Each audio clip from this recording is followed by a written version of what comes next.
এবার আসুন 3 নাম্বার প্রশ্ন। 3 নাম্বার প্রশ্ন হলো আমার কাজ কি, আমার দায়িত্ব কি? ঠিক কি না? এই আল্লাহ আমাদেরকে কিছু না কিছু দায়িত্ব দিয়েছে তো নাকি? সেই দায়িত্বটা কি? ও জওয়ান যুবকেরা, এ সোনার মালিকেরা, মহান মালিক বললেন ইল্লাল্লাযীনা আমানু ওয়া আমিলুস সালিহাত ওয়া তাওয়াসাউ বিল হক ওয়া তাওয়াসাউ বিস সাবর। মহান মালিক আমাদেরকে দায়িত্ব দিয়েছেন, বহু জায়গায় বহু রকম দায়িত্ব দিয়েছেন। ইন্নাল্লাযীনা আমানু ওয়া আমিলুস সালিহাত লাহুম জান্নাত তাজরি মিন তাহতিহাল আনহার। এ জওয়ান যুবকেরা, আমাদের দায়িত্ব হলো মহান মালিক জানালেন, ও সোনার মালিকেরা, মহান মালিক মহান রব্বুল আলামিন জানালেন, আমি আল্লাহ মানব জাতিকে সৃষ্টি করেছি, ওমা খালাকতুল জিন্না ওয়াল ইনসা ইল্লা লিয়াবুদুন। আমি আমার মানব এবং দানব, মানুষ এবং জিন জাতিকে সৃষ্টি করেছি আমার ইবাদত করার জন্য। অতএব আমরা কোরআন থেকে জানতে পারলাম আমাদের কাজ হলো আল্লাহর ইবাদত করা, আল্লাহর বন্দেগী করা, আল্লাহর উপাসনা করা, আরাধনা করা, আমার মালিকের, আমার রবকে, আমার স্রষ্টাকে মেনে নেওয়া, আল্লাহর নির্দেশাবলী জীবনে বাস্তবায়ন করা, এ হলো আমাদের কাজ, আমাদের দায়িত্ব।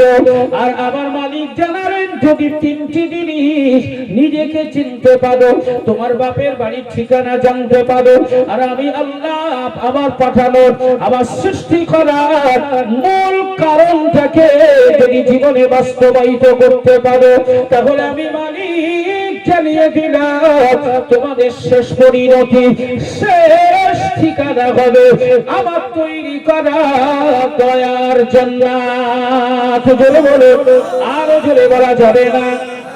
এই জওয়ান যুবকেরা, তাই আল্লাহ আমাদেরকে সৃষ্টি করেছেন ইবাদত করার জন্য। ইবাদত কি জিনিস? ইবাদত কারে কয়? ইবাদত কি জিনিস, কেমন করে করতে হয়, এসবই তো আমাদের জানার ব্যাপার। হয়তো আমরা মনে মনে ভাবছি যে 5 ওয়াক্তের নামাজ পড়লেই মনে হয় ইবাদতের কাজ সব সারা। ও জওয়ান যুবকেরা, না না, আমি আপনাদেরকে মনে করিয়ে দিতে চাইছি, মোহাম্মদ ভালোবাসার মানুষ হিসাবে, মেরিগঞ্জ এলাকার জনপ্রিয় মানুষ হিসাবে আপনাদের সকলকে সাধুবাদ জানাই। কোরআনের পক্ষ থেকে সুসংবাদ জানিয়ে রাখি, মনে রাখুন আল্লাহ পাক আমাদেরকে ইবাদত করার কিছু পদ্ধতি প্রদান করেছেন।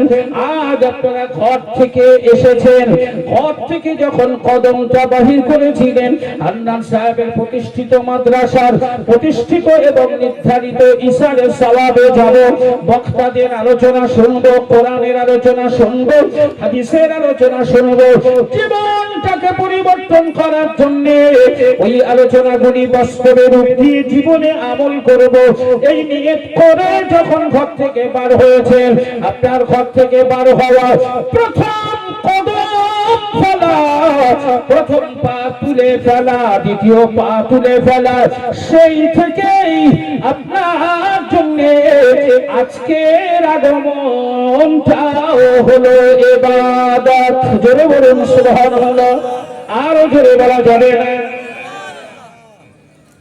এটাও হলো ইবাদত। ও জওয়ান যুবকেরা, একদম ঠান্ডা মাথায় আল্লাহর ইবাদত যারা করেন, আমি তাদের দিকে লক্ষ্য করে একটা ছোট্ট কথা ঘোষণা দিই। মহান মালিক বলেছেন, ইয়া আইয়ুহাল্লাযীনা